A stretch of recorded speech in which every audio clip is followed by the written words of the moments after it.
কিষানও তার ভুল বুঝে মিঠিকে ফিরিয়ে নিতে এসেছে এবং ক্ষমা চাইতে থাকে সবার কাছে। তো ডিভাইস, তাহলে আপনাদের কি মনে হচ্ছে মিঠি কি তাহলে কিষানর সাথে ফিরে যাচ্ছে?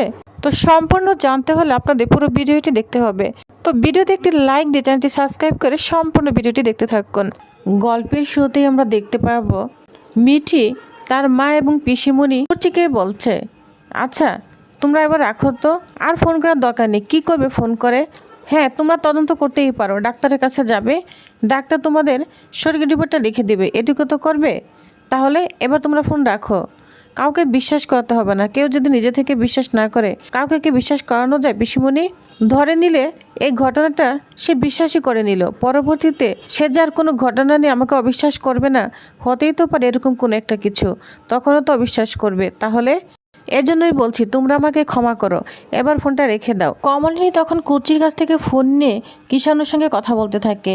বলছে, কিষানু বাবা শোনো, তোমাকে একটা কথা বলে রাখি, আমাদের তো সঠিক তদন্তের জন্য প্রমাণ করতেই হবে, এছাড়া আমাদের হাতে না কোনো উপায় নেই। কারণ তোমরা আমাকে ভুল বুঝেছ, আমাদেরকে ভুল বুঝেছ, এটা তো হতে পারে না।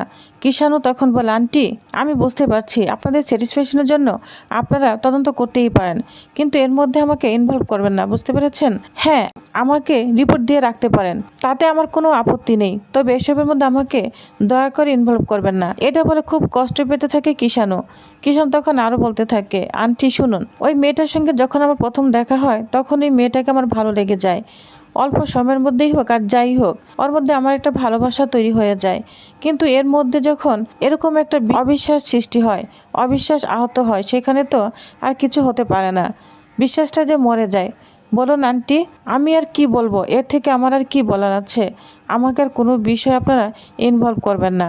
কমলিনী তখন বলে, শুনো, তুমি আমার মেয়েটাকে আর কয়দিনই চিনো? আমার মেয়েটাকে যদি তুমি ভালো মতো দেখতে, তাহলে বুঝতে আমার মেয়েটা কখনো এরকম কাজ করতে পারে না। আর ওর মা হিসাবে আমি তো এটা কখনো কল্পনাই করতে পারি না, বুঝতে পেরেছ? তবে শোনো, তুমি মনে করো না যে তোমার দয়া করানোর জন্য আমি তোমাকে বলছি, আমি যেটা সত্যি সেটাই বলছি। তখন কিষানু বলে, যাই হোক আন্টি, মিঠিকে ভালো রাখবেন। যা শুনে কমলিনী রাগান্বিত হয়ে যায়। বলছে, কিষানু তুমি এটা কোন ধরনের কথা বলছো? এখন যেরকম পরিস্থিতি ভালো থাকতে পারে, কোনো মেয়ের পক্ষে ভালো থাকা সম্ভব? এ ধরনের কথা কেন বলছো? যাই হোক, তুমি ভালো থেকো, তবে আমাদের কাজ আমাদেরকে করতেই হবে। মিঠি তোমার দয়ার পাত্রী নয়, বুঝতে পেরেছ?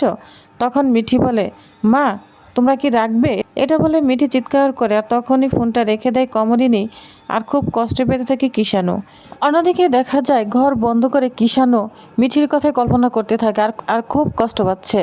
তখনই ঘর নক করতে থাকে কিষানু মা বাবা। বলছে, কিষানুর দরজা খোল। তখন কিষানু দরজাটা খুলে দেয়। বলছে, কিরে কিষানু, তুই একা দরজা বন্ধ করে কেন আছিস? আর শুনলাম জোরে জোরে কার সাথে কথা বলছিস? কিষানু তখন বলে, তারা তো শুনতেই পাচ্ছ, তাহলে আবার কেন বলছো? যা শুনে কিষানু মা বাবা বলে, ওদের আর কথা বলার কি আছে, আমরা তো সব রকম চেষ্টা করেছি, তাহলে এখন আবার কি কথা বলছে? তখন কিষানু বলে, মা বাবা শোনো, ওরা প্রমাণ করতে চাচ্ছে যে এটা অ্যাবর্শন নয়, বুঝতে পেরেছ? কারণ মিঠিকে যখন প্রথম ডক্টরকে দেখিয়েছে এবং পরীক্ষা করেছে, তখন রিপোর্টে এসেছিল প্রেগনেন্ট। পরবর্তীতে যখন আবার পরীক্ষা করেছে, তখন টিউমার ধরা পড়েছে। যা শুনে কিষানু মা বলতে থাকে, তাহলে তো তোকে বলতে পারতো। যা শুনে কিষানু বলে, শোনো মা, তখন ওদের সঙ্গে আমার এমন কোনো সম্পর্ক তৈরি হয়নি যেসব কথা আমাকে বলতে পারে। পরবর্তীতে যখন টিউমার ধরা পড়লো, তখন আমি জানতে পেরেছি। কিষানুর মা বলতে থাকে, বুঝতে পেরেছি, তোমাকে ভুলে দিয়েছে তো। শোনো, আমরা তো কম চেষ্টা করিনি, ওরা এমন একটা রিপোর্ট দেখালো, সেটা দেখে আমরা কি ঠিক থাকতে পারি? আমরা কি তোমার জীবন নিয়ে সিনেমিনি খেলতে পারি? বলো, এত সুন্দর একটা সাজানো গোছানো জীবনটা নষ্ট হয়ে যেতে চলেছে। আমাদেরকে আত্মস্বজন কেউ নেই, ওরা দেখে কি বলবে বলো তো? ওরা কি জিনিসটা ভালো চোখে দেখছে? আর তোমার জীবনটা বরবাদ হয়ে গেল, আর সেখানে আমরা কিছু বলবো না? তোমার বাবা কষ্ট পাচ্ছে না বুঝি? আমি কষ্ট পাচ্ছি না? আমাদের কষ্ট হচ্ছে না বলো? এখানে কষ্ট না পাওয়ার কথা হচ্ছে না, ভালো মন্দ লাগার কথা হচ্ছে না, কথা হচ্ছে এইটাই যে আমরা মিঠির উপর অন্যায় করছি কি করছি না। তখন কিষানুর মা রাগান্বিত হয়ে যায়, বলতে থাকে, তোমরা কি বলতে চাচ্ছ? যে আমরা অন্যায় করেছি, তোমার বাবা অন্যায় করেছে?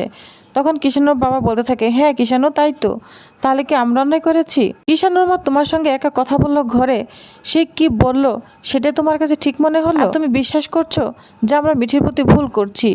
আচ্ছা, এটা যদি মনে হয় তুমি বা আমরা মিঠির প্রতি ভুল করছি, তাহলে ভুল করছি, তুমি যেটা বলবে সেটাই ঠিক, তাই তো? কিষানু তখন বলতে থাকে, মা এখানে ঠিক বলে প্রশ্ন উঠছে না, প্রশ্ন উঠছে আমার মন বলছে আমি কি মিঠির প্রতি অন্যায় করছি। দেখো যে ঘটনা ঘটেছে এতে শুধু মিঠির জীবনটা নষ্ট হয়নি, মিঠি শুধু একা কষ্ট পাচ্ছে না, সেই কষ্ট কিন্তু তোমার ছেলেও পাচ্ছে। কারণ আমার মনে একটাই প্রশ্ন উঠছে যে আমি মিঠির সঙ্গে ভুল করলাম না তো, আমার জীবন থেকে মিঠিকে চিরদিনের জন্য সরিয়ে দিলাম না তো। এটা বলে কিষাণু খুব কষ্ট পেতে থাকে। কিষাণুর বাবা তখন বলে আচ্ছা ভুল সঠিক প্রমাণের রাস্তাটা কি, তুমি যে এভাবে কথা বলছো। তখন কিষাণু বলে বাবা মিঠির মা বলছে আমরা যেটা ভুল ভাবছি ওরা আমাদেরকে প্রমাণ করে দিবে, ডাক্তারের কাছে যাবে, মিঠির যে অ্যাবর্শন হয়েছে সেখানে সে ডাক্তারের কাছ থেকে সমস্ত ডিটেলস আমাকে দিবে। আর শোনো বাবা, সত্যি যদি সব কিছু মিথ্যে হয় মিঠি কিন্তু খুব জেদি মেয়ে, তারপর আমি যদি আমার ভুল নত স্বীকার করে ওকে ফিরে আনতে যাই ও কিন্তু কখনো আসবে না, ও কিন্তু চ্যালেঞ্জ গ্রহণ করতে পারে। বাবা শোনো, মিঠির রিপোর্টগুলো কিন্তু আমিও কালেক্ট করতে পারতাম, কিন্তু রিপোর্টগুলো ওরাই কালেক্ট করবে, বুঝতে পেরেছ। আমরা যে ওদের উপর মিথ্যে অ্যালিগেশন দিয়েছি ওরা প্রমাণ করে দিবে যে আমরা ওদের ভুল ভেবেছি, ওরা ভুল নয় আমরাই ভুল, বুঝতে পেরেছ বাবা। যা শুনে কিষাণুর মা বলতে থাকে তাহলে তুই এখন কি করতে চাচ্ছিস। কিষাণু তখন বলে মা কি করতে চাচ্ছি বা না চাচ্ছি এটা কিন্তু ব্যাপার নয়, ব্যাপারটা হচ্ছে যে আমরা কোনো না কোনোভাবে ভুল করছি না তো। তখন কিষাণুর বাবা বলে দেখো এটা হচ্ছে তোমার সিদ্ধান্ত, তুমি কি করবে জীবনটা হচ্ছে তোমার, তুমি যদি মনে করো এই মেয়েটাকে নিয়ে তুমি থাকবে, ওই মেয়েটাকে আবার ফিরে আনবে, তাহলে আমরা তোমার সঙ্গে আছি। আমরা আর কি, আমরা আর কয়দিন বাঁচবো বলো। আমাদের মনে হয়েছে জিনিসটা ঠিক হবে না, খটকা লেগেছে, তাই আমরা রেড করেছি, এখন বাকিটা তোমার সিদ্ধান্ত কিষাণু। কিষাণু তখন বলে বাবা এখানে সিদ্ধান্তর বিষয় নয়, এখানে হচ্ছে সমস্ত কিছু প্রমাণ করে যদি এটাই প্রমাণিত হয় মিঠি সঠিক আর আমি ভুল, তাহলে আমি কখনো নিজেকে ক্ষমা করতে পারবো না বাবা। তখন কিষাণুর বাবা বলে আচ্ছা তাহলে ব্যাপারটা ঘটালো কে, এই রিপোর্টটা এখানে কে পাঠালো। তখন কিষাণু বলে ওর বড় বৌদি, জানো তোর বড় বৌদি খুব একটা সুবিধার লোক নয়, সে ভয়ঙ্কর কিছু কাজ করতে পারে, এর আগেও অনেক কিছু ভয়ঙ্কর কাজ করেছে ওদের সংসারে, আর মিঠির সঙ্গে ওর একটা শত্রুতাই রয়েছে ওর ক্ষতি করার জন্য। যা শুনে কিষাণুর মা বলে আচ্ছা তাহলে ওরা গাইকোলজিস্টের কাছে কেন গিয়েছিল সেটা তো বলো। তখন কিষাণু বলে মা এটা আমি বলতে পারবো না কেন গিয়েছে, তবে শোনো এটা তো সত্যি আমাদের পরিবারও যদি এরকম ঘটনা ঘটতো আমরা কি ব্যাপারটা পাবলিক করতাম না তো, ওরাও সেটা করেছে, এটা তো আমি অন্যায় কিছু দেখছি না। আর মিঠির বৌদি যে এমন একটা মানুষ, অনেক ভয়ঙ্কর এক মহিলা, বুঝতে পেরেছ, আর এটা প্ল্যান করেই করেছে যাতে এটা আমাদের হাতে পৌঁছায় আর মিঠির সংসারটা ভেঙে যায়, বুঝতে পেরেছ বাবা। তখন মিঠির মা বাবা দুজনেই বলে তাহলে তুই কি করতে চাচ্ছিস। কিষাণু বল আমি বুঝতে পারছি না বাবা আমি কি করব। তখন কিষাণুর মা বলে বুঝতে পারছো না, ওর মধ্যে সব সংশয় কেটে গিয়েছে, আমাদের মিঠিমাকে নিয়ে আসতে হবে, না হলে দেরি হয়ে যাবে। আমরা যাব বাবা, আমরা তোর সঙ্গে যাব, আমরা ক্ষমা চেয়ে নিব। তখন কিষাণু বলে বাবা মা আমরা গেলে যে চলে আসবে এটা তো কোনো গ্যারান্টি নেই, ও খুব জেদি মেয়ে, খুব আত্মসম্মান, আর ওর মাও কিন্তু তেমনি, আমাদের কাছে গেলে যে দিয়ে দিবে মিঠিকে এটাও কিন্তু হতে পারে না। কিষাণুর মা বলতে কোনো চিন্তা করিস না, আমরা যাব, আমরা ক্ষমা চেয়ে নিব, আমরা তো চেষ্টা করব তাই না, আগে চেষ্টা তো করি তারপরটা দেখা যাবে। তুমি কিষাণুর মা বাবা দুজনেই রাজি হয়ে যায়। কিষাণু তখন বলে জানি না মা কি আছে ওরা আমার ভাগ্যে কালকে, তবে সকাল পর্যন্ত পৌঁছানো খুব দেরি হয়ে যাবে না তো। তখন কিষাণুর মা বলে না কোনো দেরি নয়, এমনি তো কাল রাত্রি তোদের দুজনকে আলাদাই থাকতে হতো, আর কতটুকু বা রাত আছে, এমনিতে অনেক রাত হয়ে গিয়েছে, আমরা কাল সকালে সবাই মিলে যাবো, আর বৌভাতটাও হবে। কিষাণু তখন বলে মা ও আসলেই না বৌভাতটা হবে, তাহলে কিভাবে হবে। তখন কিষাণুর মা বাবা বলে তুই কোনো চিন্তা করিস না, আমরা তোর পাশে আছি, আমরা সবাই মিলেই যাব। এটা বলে কিষাণুর মা অনেক খুশি হয়ে যায়। পরদিন সকালে আমরা দেখতে পাবো কিষাণু তার মা বাবা বোন জামাইকে নিয়ে চলে এসেছে মিঠিদের বাড়িতে, যা দেখে সবাই তো অবাক হয়ে যায়। তখন কিষাণু এসে নতুনকে বলে স্যার আমি এসেছি আমার ভুলে ক্ষমা চাইতে, আমি জানি আমার এই ভুলের ক্ষমা নেই, কিন্তু আমি তো আপনার ছাত্র জীবনে আপনি আমার অনেক ভুল ক্ষমা করেছেন, কিন্তু এখন কি আমার একটা ভুল ক্ষমা করবে না। হ্যাঁ আমি ভুল করেছি, এজন্য আমি ক্ষমা চাচ্ছি, আমি মিঠিকে ফিরে নিয়ে যেতে এসেছি। তখন নতুন বলে আচ্ছা হঠাৎ করে তোমার এই ভুল ভাঙার কারণ। কমলিনী তখন বলে কি পয়েন্ট পেলে যে তোমার ভুল ভেঙে গেল। করছেও সে একই কথা বলে, কিন্তু কিষাণু তার যুক্তি দিয়ে সম্পূর্ণ বুঝিয়ে দেয় যে সে তার ভুল বুঝতে পেরেছে, কিন্তু সবাই নারাজ, বড় ঠাম্মি ছোট ঠাম্মি সবাই তাকে অনেক অপমান করতে থাকে, মিঠিকে তার সঙ্গে কিছুতেই আর ফিরে দিবে না। বাবিল তো সোজাসুজি বলে দেয় তার বোনকে আর কিষাণুর কাছে দিবে না। এদিকে কিষাণুর মা বাবা সবাই তাদের কাছে ক্ষমা চাইতে থাকে।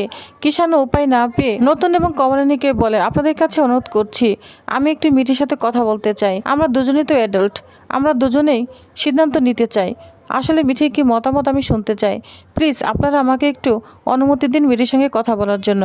যা শুনে কমলিনী অবাক হয়ে কিষাণুর দিকে তাকিয়ে আছে। তো প্রিভিয়াস তাহলে আপনাদের কি মনে হয় লাস্ট মুহূর্তে মিঠি কি কিষানুর সঙ্গে যেতে রাজি হবে? তো নেক্সট আপডেটে কি হতে চলেছে জানতে অবশ্যই আমার সাথেই থাকুন। ধন্যবাদ।